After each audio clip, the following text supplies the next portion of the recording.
Apologize or get out of my house. Those were the words my son shouted at me after his wife staged an entire scene of crying and humiliation in front of me.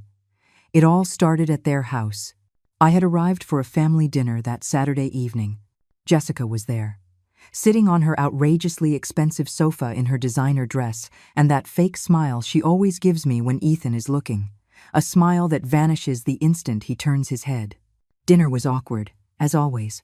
Jessica talked nonstop about her wealthy friends, her trips, the latest piece of jewelry Ethan had bought her, a diamond necklace that cost $8,000. She said it 3 times during dinner. $8,000. As if she needed me to know exactly how much it was worth, as if she needed to rub it in my face that she has the money and the power in that relationship. I tried to eat in silence. I nodded when necessary. I smiled when I was supposed to. I did everything possible to avoid conflict. But with Jessica, it's never enough. She always finds a way to make me the problem. Helen, you passed the salt without me asking for it. Her voice came out sharp, offended, as if I had committed an unforgivable crime. I had seen her reaching for the salt shaker and simply slid it closer to her. A normal gesture, a common courtesy anyone would do at a table. But for Jessica, it was the perfect excuse. Sorry, I was just trying to help, I said calmly. With that infinite patience I've developed over these 3 years of enduring her contempt. But she was already starting her performance. It's just that you always do that. You always intervene. You always butt in. I can't even have a peaceful dinner without you hovering over me, controlling me. Her voice rose. Her eyes filled with fake tears. Tears that sprang up in a second, as if she had them saved up, waiting for the perfect moment to use them. Ethan put his silverware down on his plate. The sound of metal on porcelain echoed in the silence. I saw him turn to me with an expression I had never seen before, pure hardness, as if I were a stranger who had just insulted his wife in his own home. Jessica, honey, what happened? His voice was soft when he spoke to her, protective, full of concern, the same tone he used with me when he was a boy and someone bothered him at school. But now, that tone was for her, and for me, there was only contempt. Your mother constantly disrespects me. I can't take it anymore, Ethan. I can't keep pretending everything is okay when she always makes me feel like I'm not good enough for you. Jessica brought her napkin to her eyes. She sobbed. She trembled. An award-winning performance, and my son was buying every bit of it. I was paralyzed in my chair, fork still in hand, watching the scene like I was in a horror movie where I was the main character. I wanted to speak. I wanted to defend myself. But the words got stuck in my throat, because I knew nothing I said would matter. Ethan had already chosen his side. Mom, you need to leave. Ethan's voice was dry, sharp, as if he were firing an employee who had made a serious mistake. I don't want you here tonight. I stood up slowly. My legs were shaking. My heart was pounding so hard I thought everyone could hear it. I took my purse from the chair. My hands moved on their own, as if my body knew it had to get out of there before something worse happened. Ethan, I was just trying to help. I didn't mean to upset Jessica.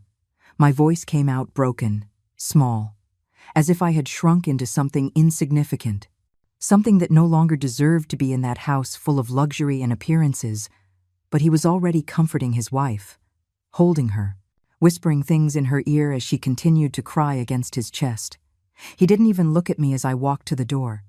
He didn't even lift his head to see his mother leave. Heartbroken, I reached the front door. I opened it. The cold night air hit my face. But before I could take a step outside, I heard his voice behind me. Firm, final, like a sentence with no appeal. Mom, this can't go on. Jessica is right. You're always interfering.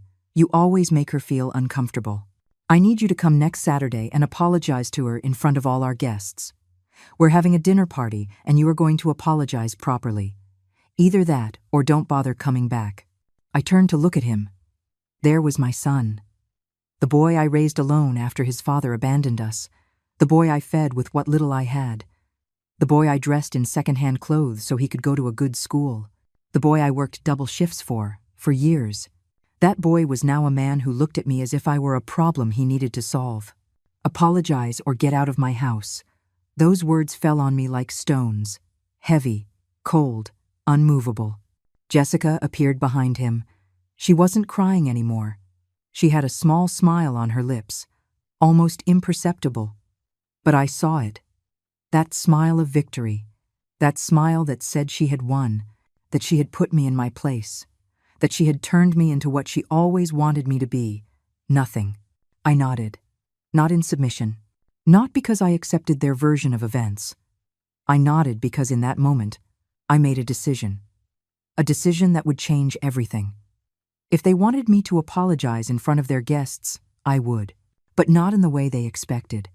Not with my head bowed and the trembling voice of a mother desperate to win back her son's love. No. I was going to go to that dinner. I was going to stand up in front of all their rich friends with their plastic faces. And I was going to say something none of them expected to hear. Something that would destroy the entire perfect facade Jessica and Ethan had built. Something that would make them regret ever treating me this way. All right, Ethan. I'll be there on Saturday. I'll apologize to Jessica. I promise. My voice came out calm. Too calm. So calm that I saw a flicker of doubt in my son's eyes. But it was too late. I had already accepted. He had already sealed his own fate. I left that house with my back straight, without looking back, without crying, because the tears would come later, in the loneliness of my apartment, in the darkness of my room. But not there. Not in front of them. I wouldn't give them that pleasure. I walked down the empty street to the bus stop. The cold wind cut my face, but I barely felt it. My mind was already working, remembering, connecting the dots, gathering pieces of a puzzle I had been ignoring for far too long, because I knew things. Things Jessica thought no one else knew. Things I had seen, heard, kept silent about. The bus arrived. I sat in the back. I watched out the window as the city blurred past. The lights, the buildings, the people walking with their normal lives. And there I was, 67 years old, feeling like everything I had worked for was collapsing, but also feeling something new, something I hadn't felt in a long time. Determination. Because that Saturday wasn't going to be the day Helen Marquez knelt before a manipulative woman and her son, who was blinded by money. That Saturday was going to be the day the truth came out. The day everyone would see who Jessica Davenport really was. The day my son would discover that the price of humiliating your mother is higher than he ever imagined. I got to my apartment. I closed the door. I stood in the darkness of the entryway, and for the first time in 3 years, I smiled. A small, bitter smile. But a real one. Because now I had a purpose. Now I had a plan. And nothing and no one was going to stop me. There was a time when Ethan and I were inseparable. A time when he would come to me to tell me everything. His joys, his fears, his dreams. A time when I was his favorite person in the whole world. I remember the day he was born, March 29th. It was raining so hard the streets looked like rivers. I was alone at the hospital. His father had left us 2 months earlier when he found out a baby was coming. He said he wasn't ready to be a father, that he had other plans, that I would understand someday. I never understood, but I didn't need him either, because when they placed Ethan in my arms and I saw him open those dark eyes, I knew he was all I would ever need in this life. The first few years were hard. I worked in a laundromat during the day and cleaned offices at night. I slept 4 hours, sometimes less. But every time I came home and saw my son smiling at me from his crib, all the exhaustion disappeared. All the pain was worth it, because I was building something. I was giving my son a chance at a better life than mine. Ethan was a brilliant child. He learned to read before the other kids in his class. He always brought home good grades. The teachers told me he was special, that he had a promising future, and I believed it. I worked more hours. I saved every penny, all so he could go to a good college someday. When he was 8, Ethan won a math contest at his school. I remember him running home with the certificate in his hands. Mom, I won! Look what I won! His eyes were shining with excitement, with pride. I hugged him so tight that he laughed and told me I was squishing him, but I couldn't let go. I couldn't stop thinking that all the sacrifice was paying off. That night, we had his favorite meal: spaghetti with tomato sauce. Nothing fancy, nothing expensive. But for us, it was a feast. We ate sitting on the living room floor because we didn't have a table yet. We laughed. We talked about his dreams. He wanted to be an engineer. He wanted to build huge bridges that connected cities. He wanted to do important things. And I told him he would, that I would do everything possible to make sure he did. And I did. I worked until my body begged for rest, and even then, I kept going. Every extra dollar went into a savings account for his education. Every weekend I could pick up an extra shift. I took it. It didn't matter how tired I was. It didn't matter how much my back ached or how much my hands burned from all the washing and cleaning. Ethan was my purpose, my reason to keep going. When he reached his teenage years, our bond grew even stronger. He told me about the girls he liked, about problems with his friends, about his insecurities. I was his confidant, his advisor, his safe harbor. Every night, before bed, he would come into my room, and we would talk for hours, about everything, about nothing, just enjoying each other's company. "Mom, you're the strongest person I know," he told me one night when he was 15. He had just found out that one of his classmates had both parents and lived in a big house with a yard. I think he felt bad about our situation, about our small apartment, about the clothes I wore, which were already years old. But I took his hand and told him we didn't need more, that the two of us were enough, that love isn't measured in square feet or new clothes. And he believed me. For many years, he believed me. We were a team, Helen and Ethan against the world. That's what we called ourselves. That's how we felt. Invincible, united, unbreakable. He managed to get into college on a scholarship. I cried with happiness the day the acceptance letter came. I cried so much that Ethan had to hug me and tell me it was okay, that we had done it, that his life was going to change. And it did. He studied civil engineering, just like he always dreamed. He graduated with honors. He got a job at a major firm. He earned good money, very good money, more money than we had ever seen in our entire lives. The first thing he did when he got his first paycheck was take me to a fancy restaurant. "Mom, this is for everything you did for me." He ordered wine. He ordered an appetizer. He ordered dessert. He spent almost $200 that night. I felt uncomfortable with so much luxury, but he was so happy, so proud to be able to treat me, so grateful. He took my hand across the table and told me he would never forget everything I had sacrificed for him. I'll never forget those words, because they were the last truly honest words he ever said to me. The last words before everything changed, before she appeared. During the first few years of his career, Ethan came to visit me every week. Sundays were ours. We ate together. We watched movies. We talked about his work, his projects, his future plans. He bought me a new refrigerator when the old one broke. He helped me pay the rent when I had a tough month. He was attentive, affectionate, present. "Mom, when I have my own house, you're going to live with me," he promised me more than once. "You'll never have to worry about anything ever again. I'm going to take care of you like you took care of me." And I believed him. Of course I believed him. He was my son, my boy, the man I had trusted my entire life. But then she arrived, Jessica Davenport. He met her at a business conference, a woman from a wealthy family, with contacts, with influence, with all the money we never had. Ethan introduced me to her 3 months after they started dating. He brought her to my apartment one Saturday afternoon. "Mom, I want you to meet someone very special."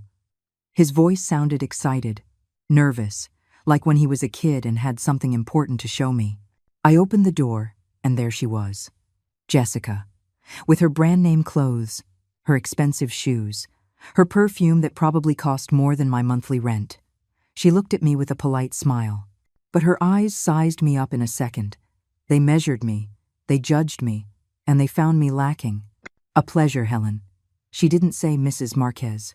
She just used my first name, as if we were friends the same age, as if she had the right to be so informal from the first moment. She walked into my apartment and looked around with that expression I now know so well, That expression that says everything without saying a word. That expression that screams, how small, how old, how poor. I made coffee. I served cookies I had bought especially for the visit. I tried to make conversation, but Jessica answered in monosyllables, with forced smiles, with glances at her watch, as if being in my home was a torture she had to endure just because Ethan had asked her to. And Ethan didn't notice, or didn't want to notice. He was so fascinated by her, so enchanted. He looked at her as if she were the most wonderful thing he had ever seen.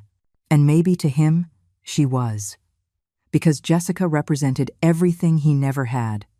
The money, the status, the entry into a world he had once only watched from the outside. After that visit, everything changed, slowly at first. So slowly I almost didn't notice. Ethan started canceling our Sundays. I have dinner with Jessica's parents. I have a work event. I have to go with Jessica to some function. There was always a reason. There was always something more important than spending time with me. The calls became less frequent, the visits more spaced out.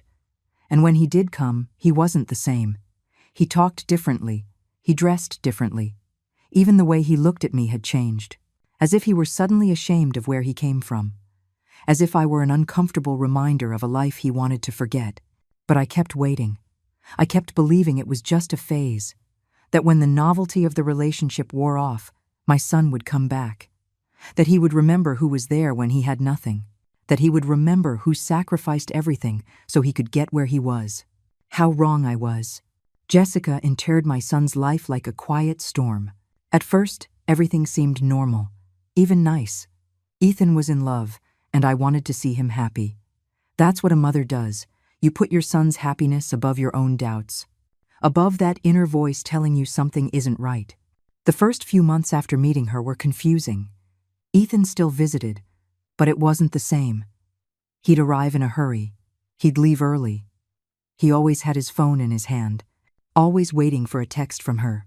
And when that text arrived, his face would light up in a way that hurt me. Because that light wasn't for me anymore. It wasn't because he was with me. It was for her. One Sunday, he arrived with news. Mom, Jessica, and I are getting married.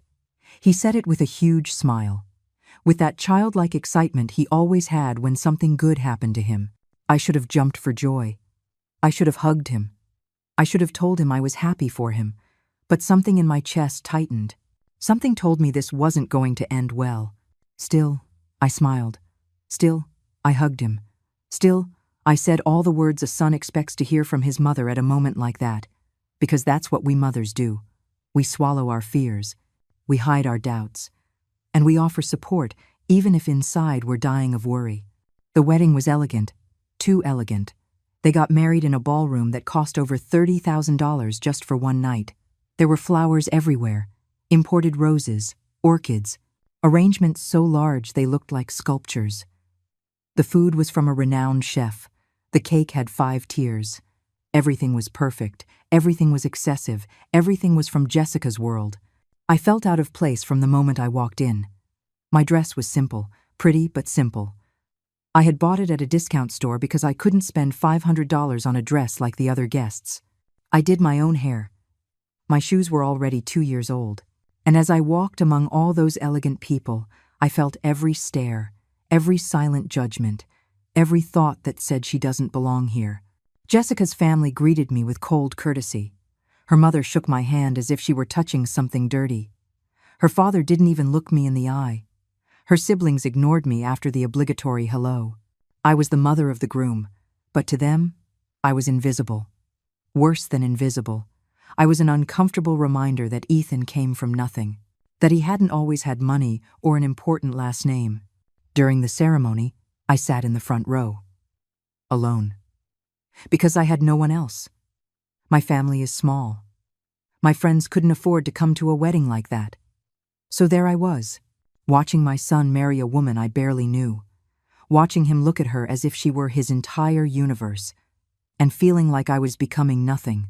At the reception, they sat me at a table in the back, far from the head table where the bride and groom were, far from Jessica's family, who occupied the best tables. I shared a table with people who also didn't know anyone. Distant cousins of someone. Friends of friends.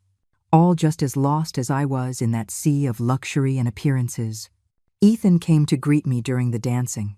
"Mom, you look beautiful." He lied. I knew it wasn't true, but I appreciated the lie because at least it meant he still cared about my feelings. We danced one song. He led me to the floor, and I tried not to cry. I tried not to think that this was the beginning of the end. That after today, my son wouldn't be just mine anymore. He wouldn't need me like he used to. "Thank you for everything, Mom. For giving me the life you gave me. For preparing me for this moment," he whispered in my ear as we danced. And I nodded because I couldn't speak. Because if I opened my mouth, I would sob. I would beg him not to forget me, not to let her change him, to remember where he came from. But I said nothing. I just danced with my son. I just enjoyed those 3 minutes that would probably be the last time he saw me as someone important in his life. After the wedding, everything accelerated. Ethan and Jessica moved into a house that she bought. A huge house in an upscale suburban neighborhood where every property was worth over $500,000. I went to visit them a week after they got back from their honeymoon. I brought a gift. A simple but nice set of dishes. It was what I could afford, what my budget allowed. Jessica opened the gift in front of me. She looked at the plates, turned them over to see the brand, and then she smiled. That smile, I was starting to know. That smile that doesn't reach the eyes. "How lovely, Helen. Thank you. Although we already have a dinner service, but we can use this for when we eat something informal. Something simple." She left the box on the table as if it were trash to be thrown out later. Ethan said nothing. He didn't defend my gift. He didn't tell his wife to be kinder. He just looked away, uncomfortable, ashamed. And I understood in that moment that I couldn't count on him anymore. That she already had more power over him than I did. The following months were a process of slow disappearance. Every time I called, Ethan was busy. Every time I suggested visiting, there was a commitment, a dinner, a trip, a meeting. Always something that was more important than seeing his mother. And when they finally did invite me, Jessica was there, controlling the conversation, interrupting when I spoke, correcting things I said. "Ethan, your mom said you put the tomato in first, but really, it goes in last." Small corrections, small humiliations, designed to make me feel stupid, to make me feel like I knew nothing, that she knew more, that she was better. And the worst part is that Ethan let it happen. He would laugh, he would nod, he would agree with her, his mother who raised him, his mother who sacrificed everything for him, his mother who worked until she broke so he could get an education. That mother was now less important than his rich wife's opinion. One day, I visited without calling first. It was a mistake. I knew it the moment Jessica opened the door, and I saw her face. Pure annoyance. Disgust, almost. "Helen, we weren't expecting you." She didn't say come in. She didn't say what a surprise. She just left me standing there at the door as if I were a persistent salesperson who had knocked at a bad time. "I just wanted to see Ethan. I haven't seen him in 3 weeks." My voice came out small, pleading. I hated how I sounded. I hated that I had become someone who had to beg to see her own son. "He's working. He has an important meeting on a video call. He can't be interrupted." Jessica was already closing the door. I put my foot out to stop it, a desperate gesture, a pathetic gesture. But I needed to see my son. I needed to hear his voice. I needed to feel that I still mattered to someone. "Just a moment, please," I said, almost begging. And she sighed. That long sigh that says you're such a nuisance. That sigh that makes you feel like you're a burden, a problem, something to be tolerated. "Wait here." She didn't let me in. She made me stay on the porch as if I were a stranger. As if after carrying Ethan in my womb for 9 months, after raising him alone for 25 years, I didn't have the right to enter his house. I waited for 15 minutes. Standing there, feeling the neighbors pass by and look at me. An old woman standing on a fancy porch as if she were begging. That's what I must have looked like. That's what they made me feel like. Finally, Ethan came out. He had his phone in his hand. His face was tense. "Mom, You can't just show up like this without calling. I'm working. He didn't even hug me. He didn't even smile. He just scolded me as if I were a child who had done something wrong. I just wanted to see you, honey. We haven't talked in so long. I tried to touch his arm, but he moved away. A small movement, almost imperceptible, but I felt it like a slap. I'll call you later, Mom. I can't talk right now. And he closed the door, without a kiss, without a hug, without anything.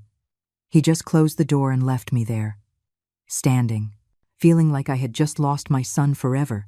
I walked to the bus stop with tears in my eyes. I cried the whole way home. I cried on the bus full of people pretending not to see me. I cried in my empty apartment. I cried until I had no tears left. And then I realized something. Jessica hadn't just married my son. She had conquered him. She had changed him.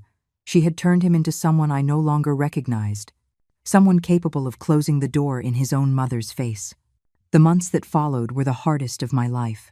Worse even than when Ethan's father abandoned us. Worse than the nights working without sleep. Worse than the years of poverty and sacrifice. Because this time, the pain was coming from my own son. And that pain has no equal. I tried to talk to him. I tried to make him see what was happening. I would call, and he was always in a hurry. Mom, I'm in a meeting. Mom, I'm heading out to dinner. Mom, Jessica is waiting for me. Always an excuse. Always something more important than listening to his mother. One afternoon, I finally got him to come to my apartment. I told him I needed to talk to him about something important. He came, but he had that annoyed look on his face. That expression that says, I have better things to do, but I came because it's my obligation. He sat on the edge of the sofa. He didn't even take off his jacket, ready to leave at any moment. Ethan, I feel like I'm losing you. I was direct. No beating around the bush. Because I didn't have time to be careful anymore. I barely see you.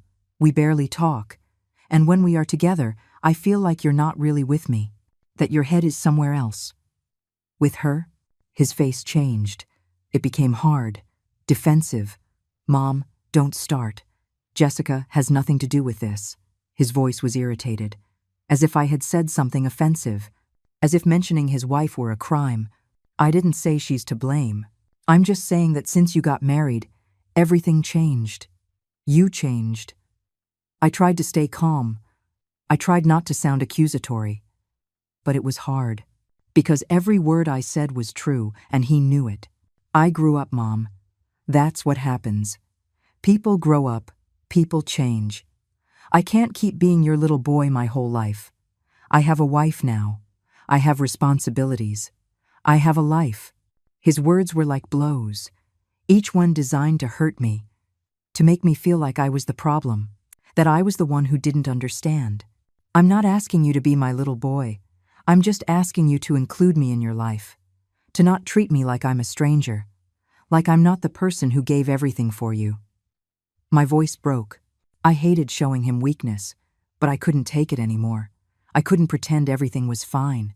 You're so dramatic, always exaggerating everything. Jessica is right. You're too intense, too demanding. He stood up. He was already leaving. He had already decided this conversation was over, and I couldn't do anything to stop him. Jessica said that about me? It wasn't a question. It was a confirmation that she spoke ill of me, that she was filling him with poison against his own mother, and he was letting her. Worse, he believed her. Ethan didn't answer. He just looked at me with those eyes I no longer recognized.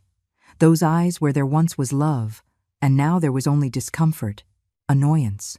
I need to go, Mom. Jessica is waiting for me to go to dinner with her parents. And he left, leaving me there with a broken heart and 1,000 unanswered questions. After that conversation, I stopped insisting. I stopped calling him so much. I stopped suggesting plans.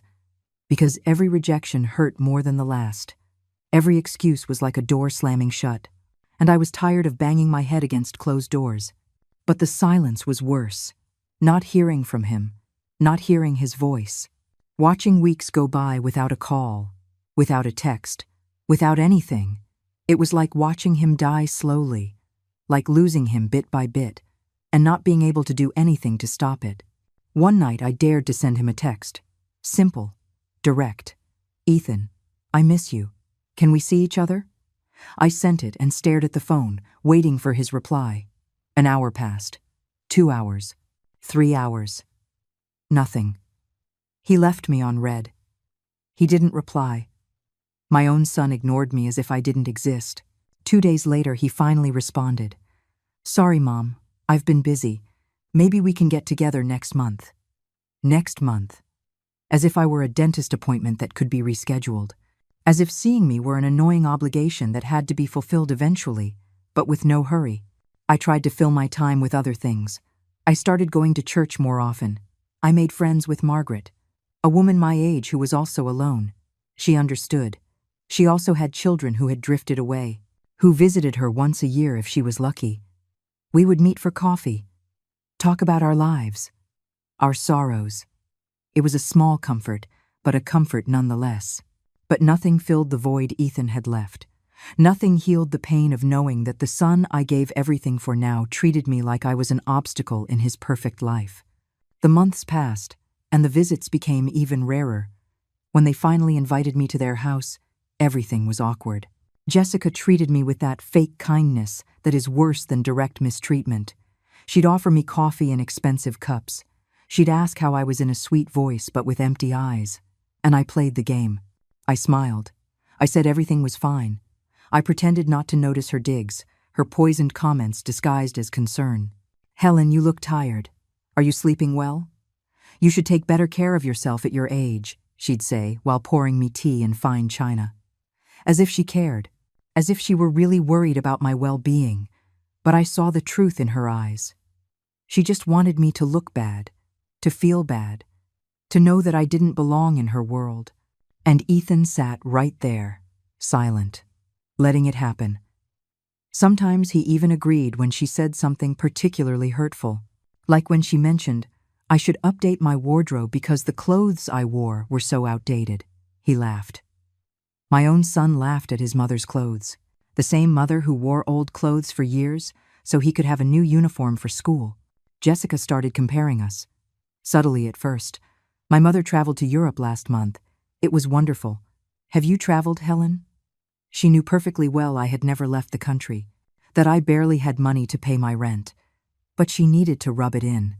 She needed me to know that she came from a better world, that her family was superior, that I was less. One day, I arrived at their house and found they had changed all the photographs. Before, there were some pictures of Ethan as a child, pictures I had given them, pictures of the two of us, of our life together. But now, there were only pictures of the two of them, of their wedding, of their trips, of their perfect life where I didn't exist. They had erased my history with my son. They had erased our past, as if those years had never existed. Where are the pictures that were here? I asked, trying to sound casual, trying not to show that I was dying inside. Oh, those. We put them in storage. Jessica redecorated. Everything is more modern now, more elegant. Ethan didn't even look at me when he said it. He was checking his phone, as if this were an unimportant conversation, as if he hadn't just told me he had stored away all the proof that I was ever important in his life. Every visit was a new humiliation.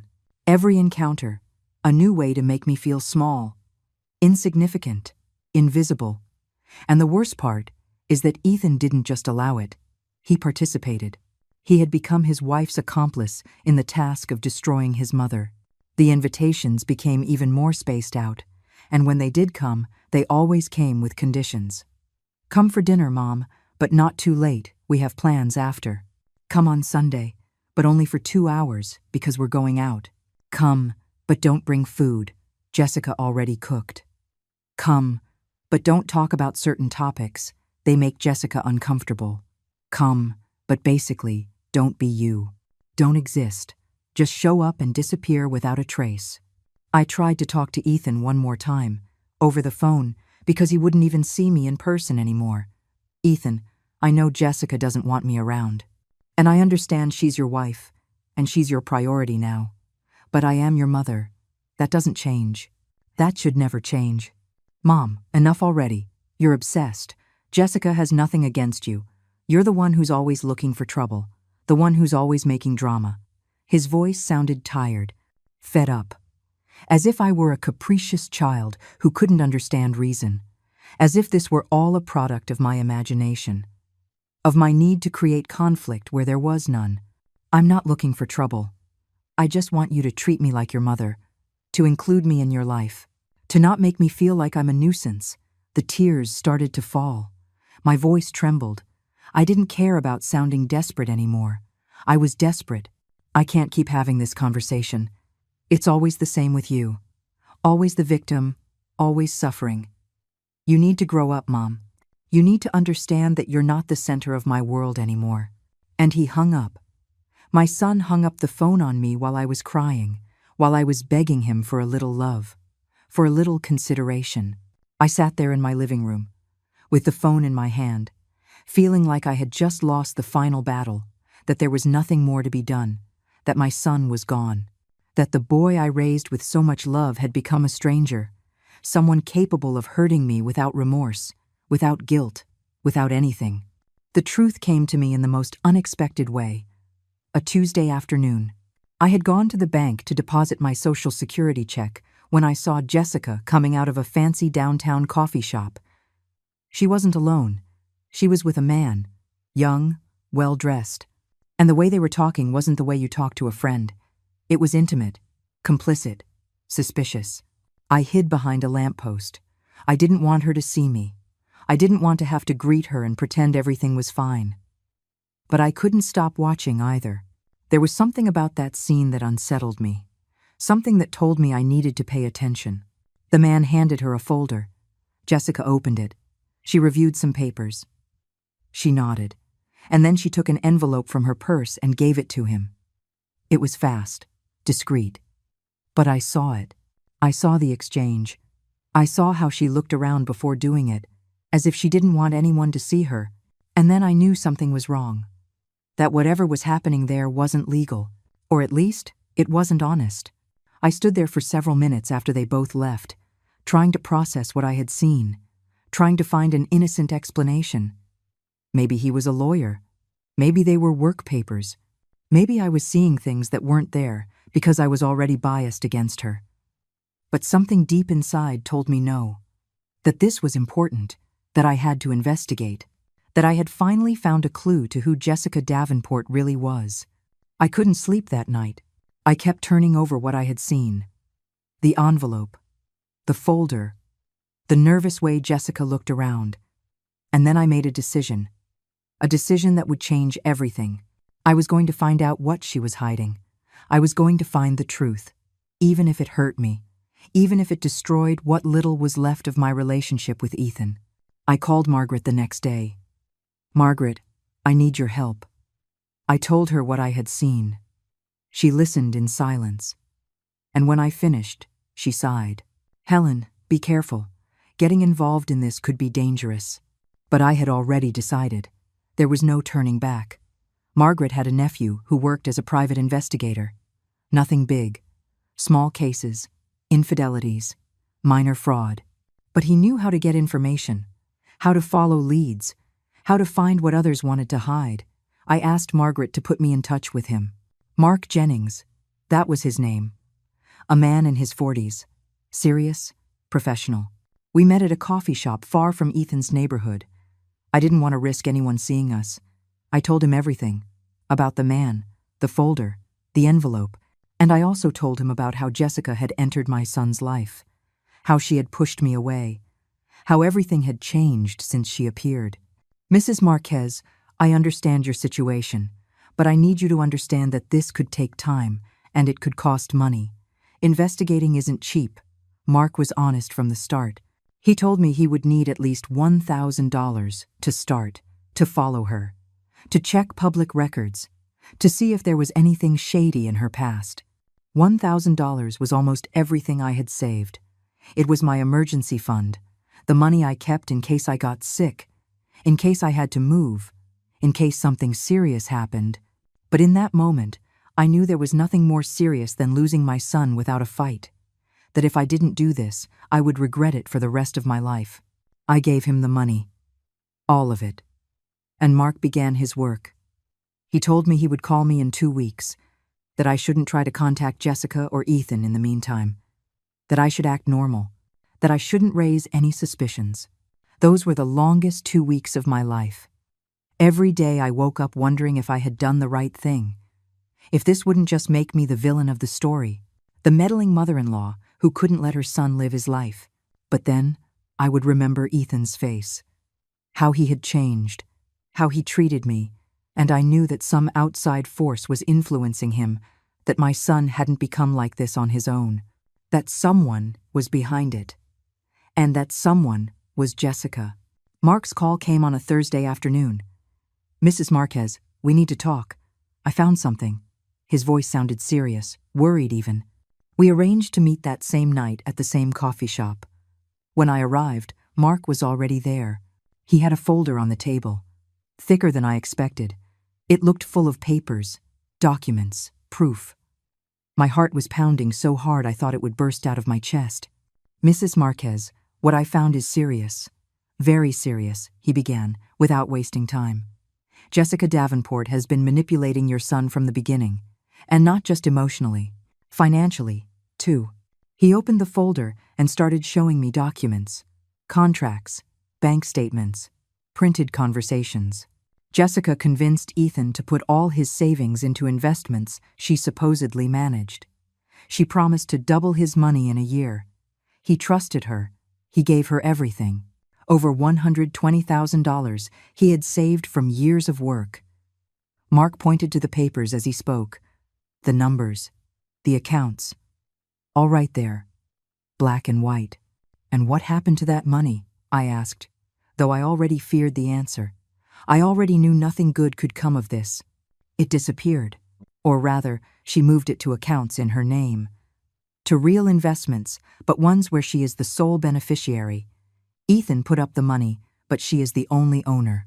If they get divorced tomorrow, he doesn't see a cent of it back. Mark turned to another document. This is the contract he signed. It's written in a way that makes it look like they're partners. But if you read the fine print, everything is in her name. I felt the floor move beneath me. My son had been scammed. By the woman who claimed to love him. By the woman he married. And worse, he had no idea. He trusted her blindly. He had given her everything, and she had taken it without remorse. "There's more," Mark continued. "I found texts between Jessica and her mother from before the wedding, talking about how Ethan was the perfect candidate. Young, good salary, no family to interfere much. Those were her words. No family to interfere. And then there are more recent messages where she talks about you, Mrs. Marquez." "What do they say?" My voice came out as a whisper. I was trembling. My whole body was trembling. Mark showed me the screenshots, WhatsApp conversations between Jessica and her mother, between Jessica and her friends, all talking about me, about the old lady, about the mother-in-law who doesn't know her place, about how she needed to get Ethan away from me because I was an obstacle to her plans. I've almost got him where I want him. I just need him to finish cutting ties with the mother. He's too dependent on her. But I'm working on it. Little by little, I'm convincing him she's toxic, that she manipulates him, that he needs to get away to be happy. That message was from 6 months ago. 6 months in which Jessica had systematically poisoned my son against me. Another message read, "The old lady showed up today without calling. I had to make up that Ethan was busy. She can't keep just appearing like that. I need him to set clearer boundaries. Maybe if I stage a situation where she looks bad in front of everyone, he'll finally understand he has to choose.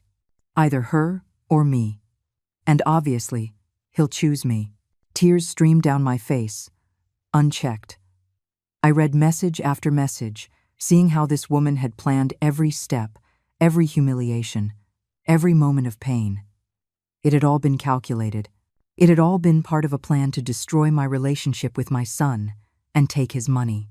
I also found this. Mark pulled out more papers. Jessica has debts.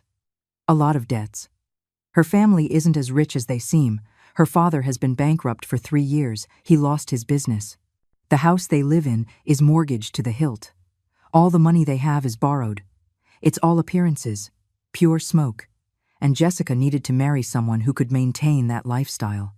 Someone who had money, or who could get it. And she found Ethan. He showed me bank statements from the Davenport family. Debts to banks, to lenders, to credit card companies, hundreds of thousands of dollars. And all the while, they kept up appearances, kept living in their big house, kept buying expensive clothes, kept traveling, all with money they didn't have, all with loans they couldn't pay.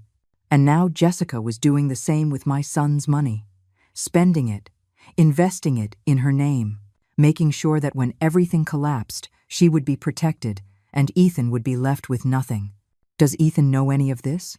I asked, though I already knew the answer. Mark shook his head. He has no idea. She shows him fake account statements, tells him the investments are doing well, that they're making money. But the truth is, every month she takes money out of those accounts to pay her family's debts, to maintain the illusion of wealth, and Ethan works harder and harder, thinking he's building a future, not knowing that future is being stolen every single day. I closed my eyes. I tried to breathe. I tried to process everything I had just discovered. My son was being manipulated, scammed, deliberately alienated from me, and all for money. For damn money and appearances. What do I do with this, Mark? How do I tell my son that the woman he loves is a liar? How do I show him this without him thinking I'm making it up because I don't like his wife? That's the problem, Mrs. Marquez. Jessica has done a perfect job. She has planted in Ethan's mind that you are the problem, that you're controlling, jealous, manipulative. So if you show up with this proof, there's a good chance he won't believe you, that he'll think you paid to fabricate evidence, that you're so desperate to separate them that you're capable of lying. I spent days staring at those documents. I read them over and over as if they might change, as if I'd discover it was all a mistake, that Mark had been wrong, that Jessica wasn't really a manipulator who had planned everything from the beginning. But no, the papers kept saying the same thing. The truth remained the same, raw, painful, undeniable. I put everything in a shoebox at the back of my closet. I couldn't leave them out. Every time I saw them, my stomach hurt. It made me want to call Ethan and scream the truth at him, to go to his house and shove the documents in his face, to force him to see what I saw. But I knew I couldn't do it that way. Jessica had done her work too well. She had turned me into the enemy, the toxic mother who couldn't be trusted. Margaret came to visit me often during those days. She brought me food because I had no desire to cook. She sat with me in silence when I didn't want to talk. And when I finally did speak, she just listened. She didn't judge. She didn't tell me what to do. She was just there. And that was more than my own son was doing for me. You have to be smart, Helen. You have to think carefully about how to use this, because you're only going to get one chance. If you do it wrong, Ethan will never believe you, and you'll lose him for good. Margaret's words echoed in my head all the time. She was right. I couldn't mess this up. I couldn't let my emotions control me. I had to be cold, calculating.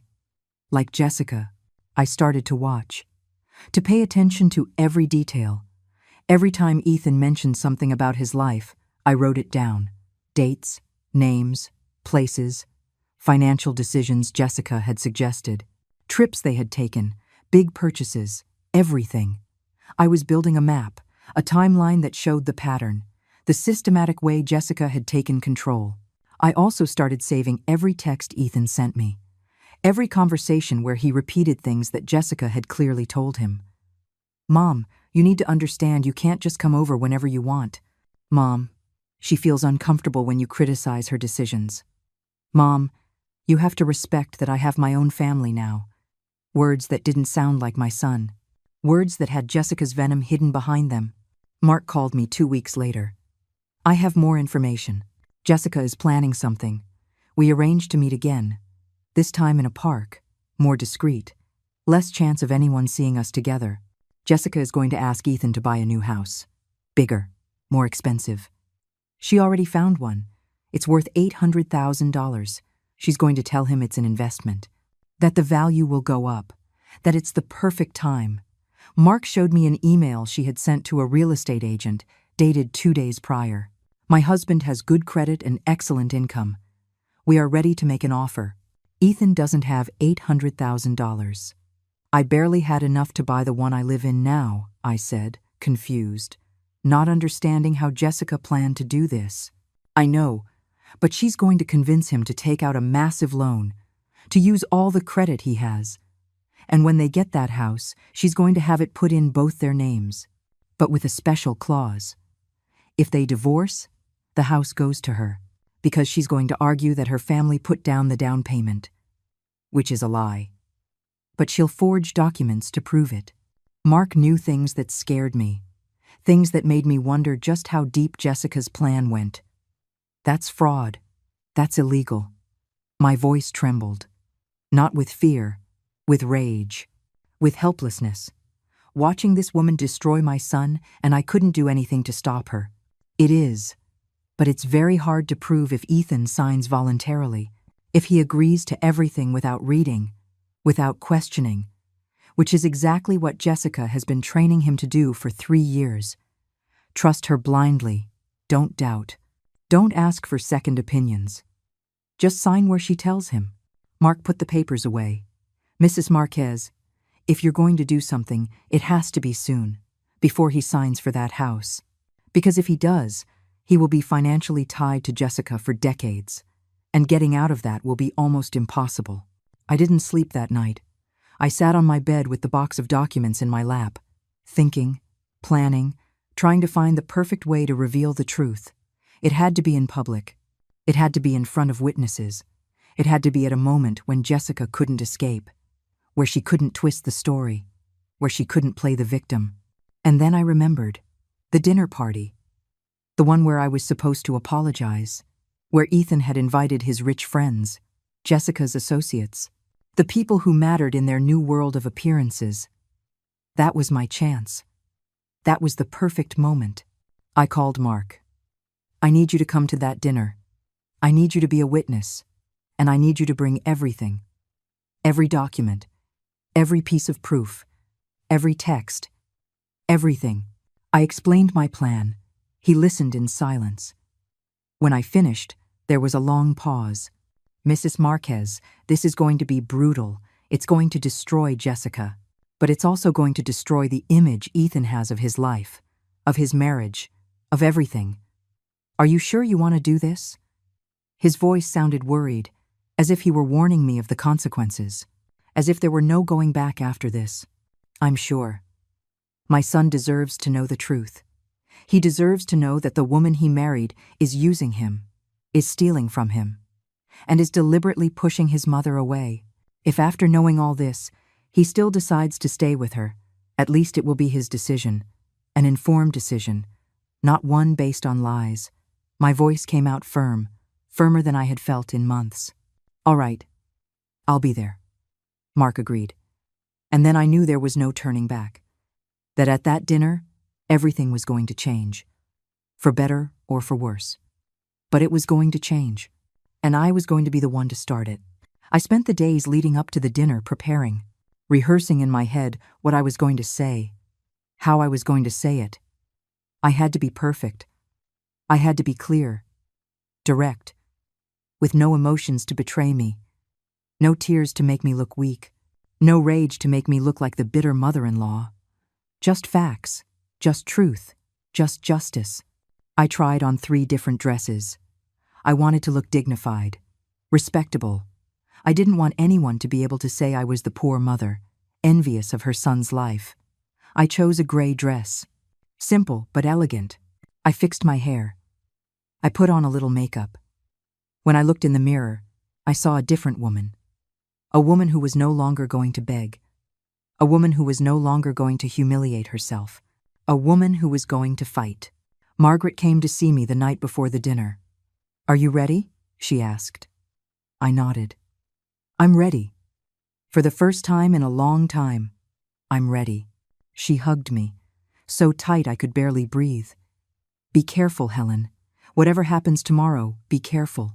And don't have any regrets. Whatever you do, don't regret it." I'm not going to regret it. I've spent too much time regretting not acting sooner, regretting letting Jessica do whatever she wanted, regretting accepting the crumbs of attention Ethan gave me. Not anymore. Tomorrow, it all ends. Either I get my son back or I lose him for good. But at least I'm going down fighting. Ethan's call came on Wednesday morning. Mom, Jessica and I are having a dinner party on Saturday. We want you to come. His voice sounded strangely formal, like he was reading a script, like someone had told him exactly what to say. Of course, honey. What time do you want me to be there? I kept my voice calm. Sweet. The voice of the obedient mother they expected. The mother who was coming to apologize. The mother who had finally learned her place. At 8. And Mom, I need you to know there will be guests.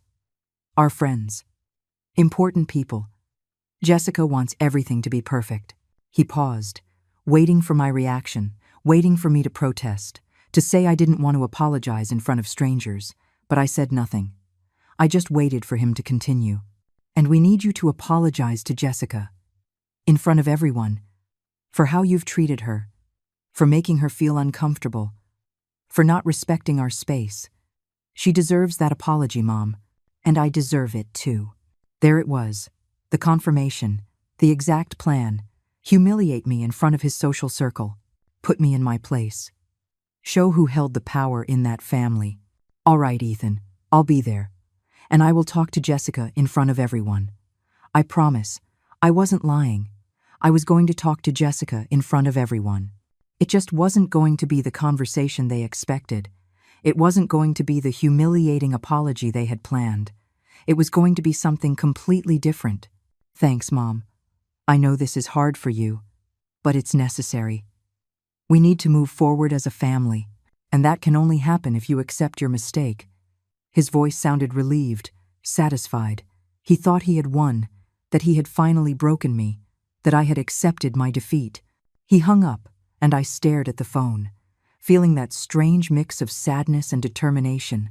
Sadness, because my son truly believed I was the problem.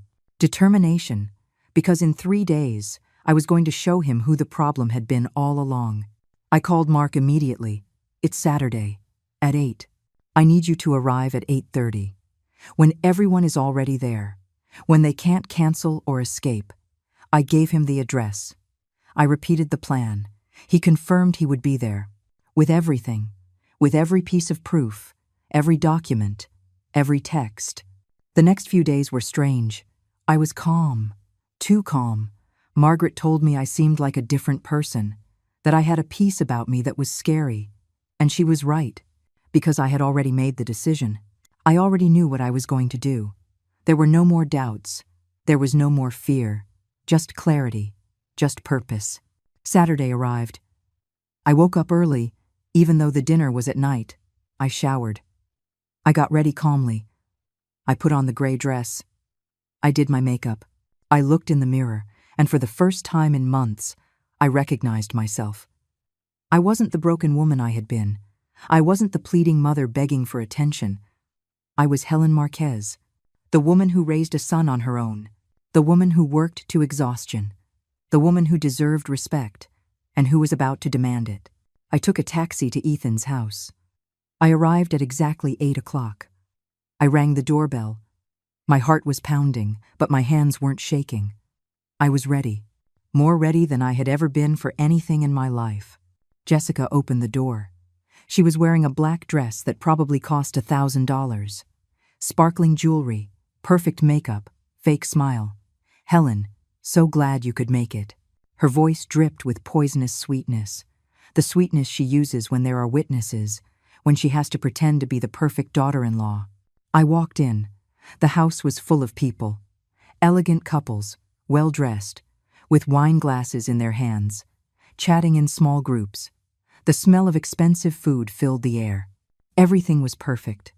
Everything was designed to impress, to show success, to scream, "Look at everything we have."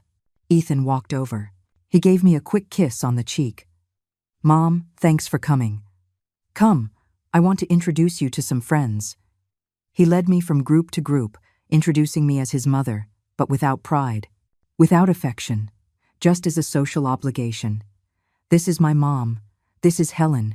Empty words. Meaningless. Loveless. I smiled. I said hello. I accepted the glasses of wine they offered me, even though I don't drink. I just held them. Just played the part that was expected of me. The grateful mother, happy to be included. The mother who was going to apologize. The mother who had finally learned. At 8:20, Jessica tapped her glass with a knife. The sound got everyone's attention. The conversation stopped. All faces turned to her. She smiled. That smile of triumph. That smile that said, now comes the good part. Now comes the public humiliation. Friends, thank you for being here tonight. Ethan and I wanted to share this special dinner with you, and we also wanted you to be witnesses to something important.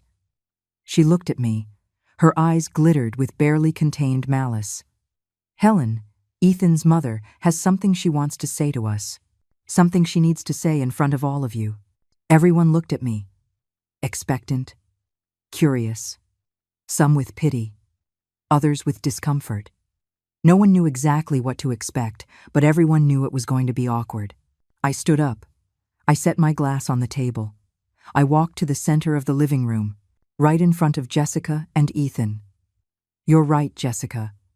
I do have something to say, and I need everyone to hear it. My voice came out clear, firm, unwavering. I looked at my son. I looked at the woman who had destroyed our relationship. And then I smiled. A small, calm smile. The smile of someone who knows they're holding all the winning cards. At that moment, the doorbell rang. Mark had arrived. Exactly on time, just as we had planned. Jessica frowned. She wasn't expecting any more guests. Ethan, confused, went to open the door. When he saw Mark with his briefcase, his face showed surprise. This is Mark Jennings. He's with me. He's part of what I need to tell you, I said, before Ethan could ask.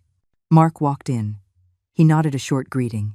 He stood beside me, like an ally, like a witness, like living proof that what I was about to say wasn't a product of my imagination or my desperation. It was real. It was verifiable. It was undeniable. Jessica, you asked me to apologize to you, to admit that I've been a bad mother-in-law, that I've interfered, that I've made you feel uncomfortable. I paused. I let the silence stretch. I let everyone pay attention. And you're right, I should apologize. But not for what you think. Her face changed. The smile vanished. In her eyes, something new appeared. Worry. Fear, maybe. As if she suddenly realized this was not going according to her plan. That I was not the submissive mother she expected. That something had changed.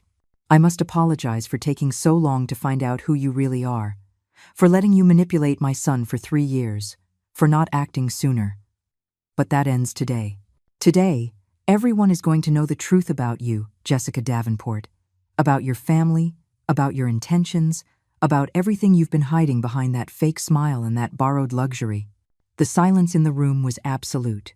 No one breathed. No one moved. Everyone stared. Ethan took a step toward me. Mom, what are you doing? His voice sounded alarmed, angry, but also confused, as if he didn't know whether to stop me or listen. I'm saving my son. That's what I'm doing. I looked at Mark. He opened his briefcase. He took out the first folder, the first piece of proof, the first of many documents that were about to destroy the perfect world Jessica had built on lies. And we began. Mark placed the first folder on the dining room table. All the guests gathered around, curious, uncomfortable, unable to look away from what was about to be revealed. Jessica stood still, too still, like an animal that knows it's trapped but is still looking for an escape. Ethan, your wife convinced you 2 years ago to invest all your savings in a fund she supposedly managed. $120,000. Your money. The money you earned with your work, I began. My voice was steady, every word measured, every sentence a direct blow to the heart of the lie. Mom, what are you talking about? Ethan tried to interrupt. His face was a mask of confusion, annoyance, but also a flicker of fear, as if a part of him already knew he wasn't going to like what came next. Let me finish. Mark, show them the documents. Mark opened the folder. He took out the contracts, the bank statements. The papers that showed every movement of that money. Here is the contract you signed, Ethan. It says that you and Jessica are partners, that you both own the investment. But if you read this clause right here, in the fine print, you'll see that in the event of a marital dissolution, all assets go to her. Only her. Ethan took the papers. His hands were shaking. He read. He reread. His face changed with every line. From confusion to disbelief. From disbelief to understanding. From understanding to horror. Jessica, is this true? Why is this clause here? His voice sounded broken, as if every word pained him. Honey, it's just a legal technicality. My lawyer said it was necessary to protect the investment. Jessica tried to sound calm, but her voice was trembling. Her hands moved nervously. She reached out to touch Ethan, but he pulled away. A small but definitive movement. Protect the investment. Or protect yourself, I continued. Because that money was never in any real investment, Ethan. Look at these bank statements. Mark showed more papers. Your money was transferred to Jessica's personal accounts, and from there, it was used to pay debts. Her family's debts. The guests were murmuring now. Glances were exchanged. Some took out their phones, probably recording, or taking pictures. The scandal was unfolding in front of them. And everyone wanted their piece of the gossip to tell later. That's a lie.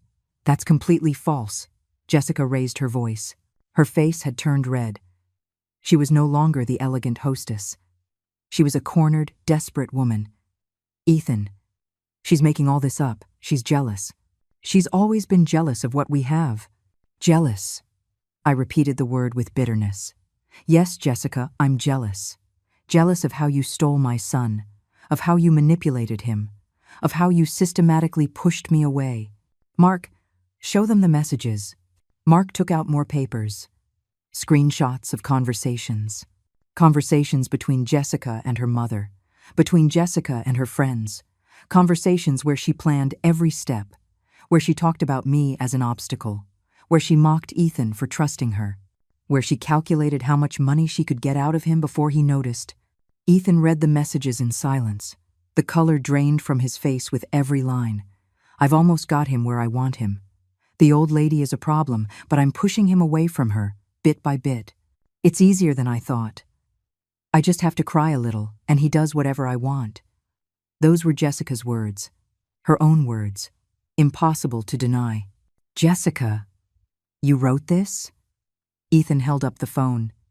His voice was barely a whisper full of pain, of betrayal, of a world collapsing. Did you really write this about me? About my mother? Jessica didn't answer. She just stared at the papers, looking for an escape, looking for an explanation, but there was none. The proof was irrefutable. The messages were clear. It was all there, black and white, undeniable truth. And there's more, I continued, mercilessly. Jessica told everyone her family is rich, that they have properties, successful businesses. But the truth is, they're bankrupt. Her father lost everything 3 years ago. The house they live in is mortgaged. They have debts with 4 different banks, over $500,000 in debt. And your money, Ethan? Your money has been paying those debts, maintaining the illusion of wealth, propping up a lie. Mark showed the bank documents from the Davenport family. Overdue mortgages, unpaid loans, maxed out credit cards. All the money they pretended to have was smoke, debt disguised as success.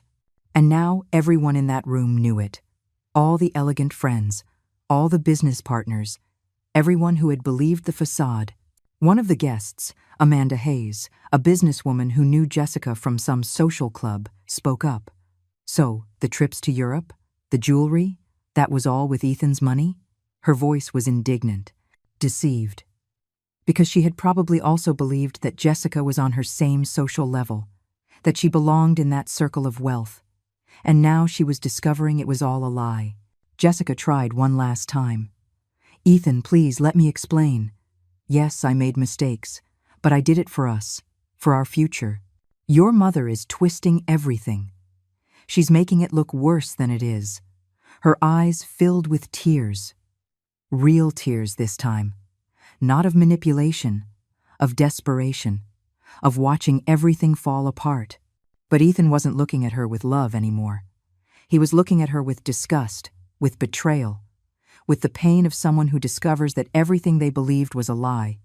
You used me. From the very beginning, you used me. You pushed me away from my mother. You made me believe she was the problem, when the problem was you. His voice rose, rage mixed with pain. You needed my money. That's all you ever needed. And I was stupid enough to give you everything. He turned to me. His eyes were full of tears. Mom, I didn't know. I had no idea. I thought you were jealous. I thought you couldn't accept that I'd grown up. But it was her. All this time, it was her. His voice broke. My son, my boy, crying in front of everyone, destroyed. I wanted to hug him, but I stopped myself. Not yet. First, I had to finish what I started. First, I had to make sure Jessica could never hurt him again. Ethan, she was going to have you sign an $800,000 mortgage next week for a house that was going to be in her name, with fake documents saying her family put down the down payment. You were going to go into debt for 30 years for a house that would never have been yours. Mark showed the emails, the documents from the real estate agent, the entire plan, detailed, ready to be executed. All that was missing was Ethan's signature. Just one more week of deception, one more week of lies, and my son would have been financially trapped forever. The guests weren't hiding their shock anymore. They were talking amongst themselves, pointing at Jessica. Some were leaving. Others were on their phones. By tomorrow, the whole city would know what happened tonight. Jessica Davenport would be socially destroyed. No one in that circle would ever trust her again. No one would ever welcome her. Her reputation was finished. Jessica collapsed. She fell onto the sofa, sobbing. She wasn't trying to defend herself anymore. She wasn't trying to explain. She just cried because she knew she had lost. That everything she had worked for, everything she had built on lies, had come crashing down in one night. At one dinner, because of one mother-in-law she had underestimated. Ethan walked over to me. He took my hands. Mom, forgive me. Please, forgive me. I was an idiot, a blind fool. I treated you so badly. I pushed you away. I made you feel like you didn't matter. And all because I believed her lies. His words came out in gasps. Between sobs, my son was crying, and I finally let the tears fall too. I hugged him, tight, tighter than I had hugged him in 3 years, the way I used to hug him when he was a boy, and the world hurt him. And I was his refuge, his protection, his home. It's okay, honey. It's okay. It's over now. It's all over, I whispered against his head, and I felt him cling to me, as if I were the only solid thing in a world that had turned to liquid. The days that followed that dinner were strange. Ethan showed up at my apartment the next day, early. His eyes were swollen from crying. He had an expression I hadn't seen on his face in years, pure vulnerability. He sat on my old sofa, and for hours, he said nothing. He just sat there, like when he was a boy and would come looking for comfort after a hard day. I didn't try to fill the silence with words. I didn't say I told you so. I didn't bring up the 3 years of pain. I was just there, present, as I had always been, as I always would be. Because that's what mothers do.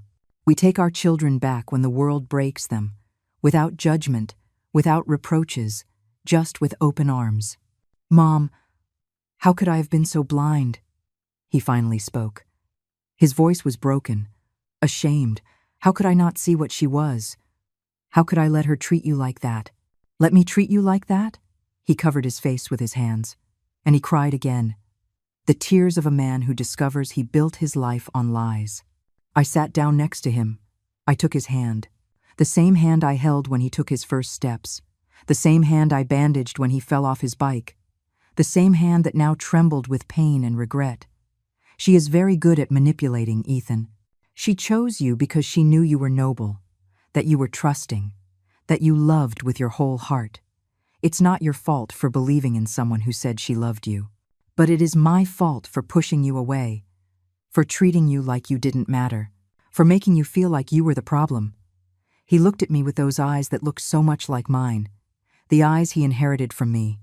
Mom, I will never be able to apologize enough. I'll never be able to make up for those 3 years. I don't need you to make up for anything. I just need you to never again forget where you came from. Who was there when you had nothing? Who loved you, even when you stopped loving me? My voice was soft. No resentment.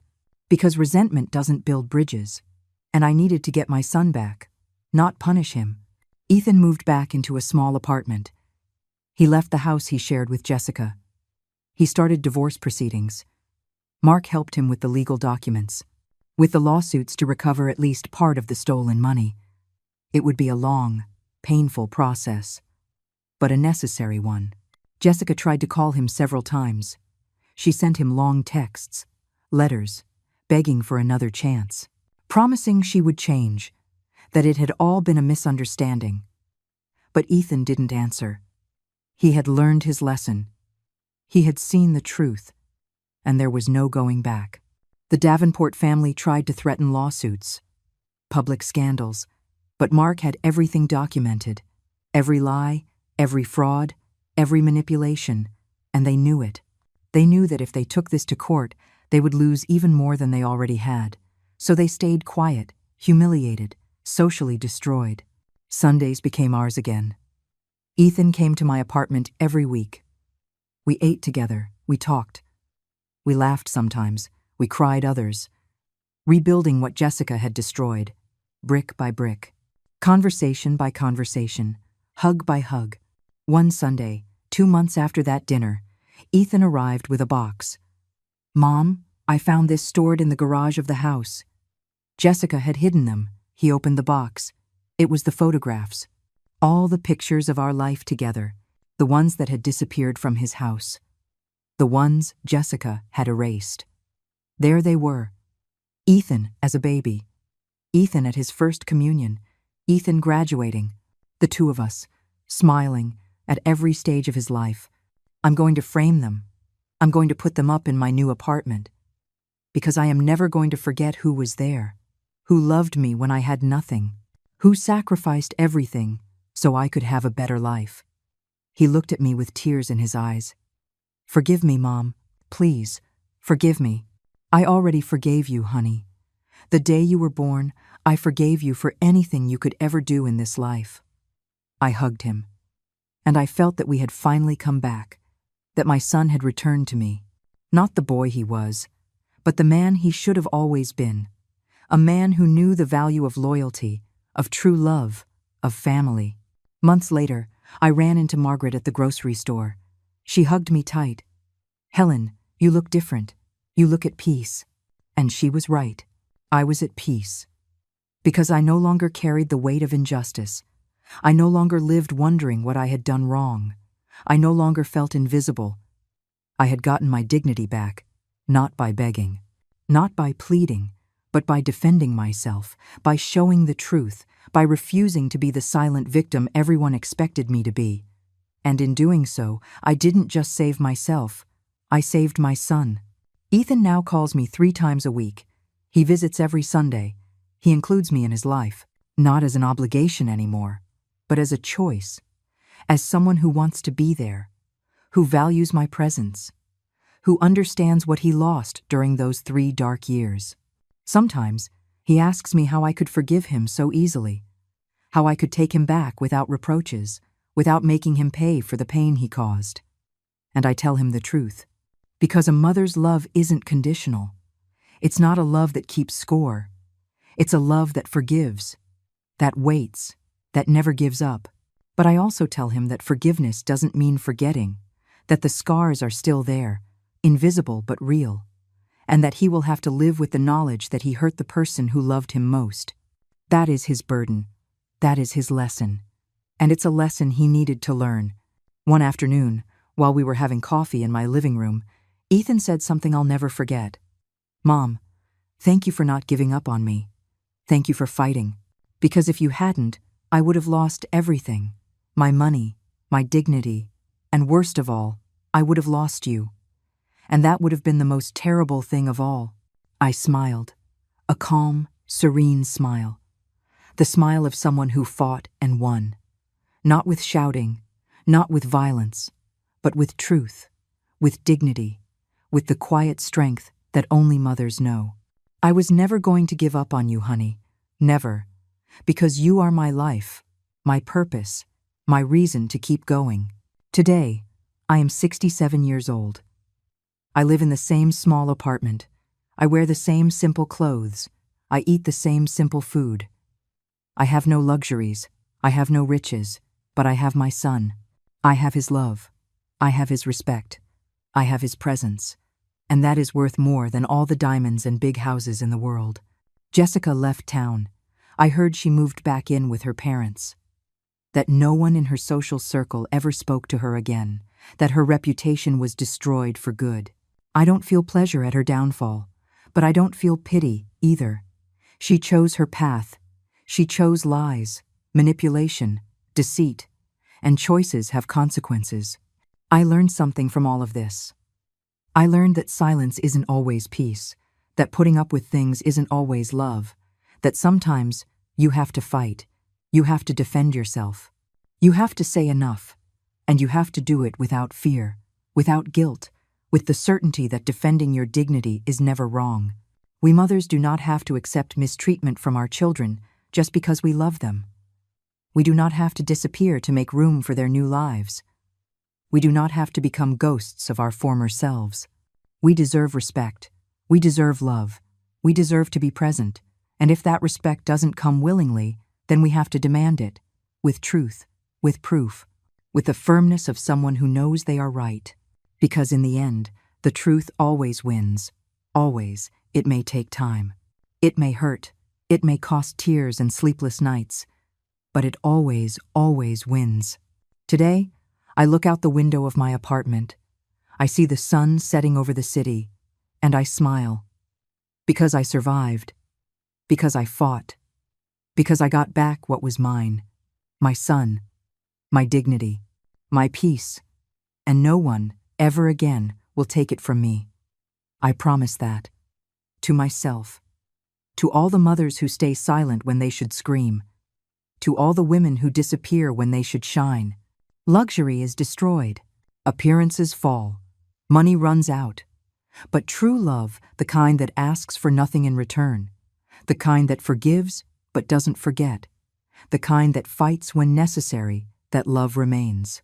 And I am living proof of it.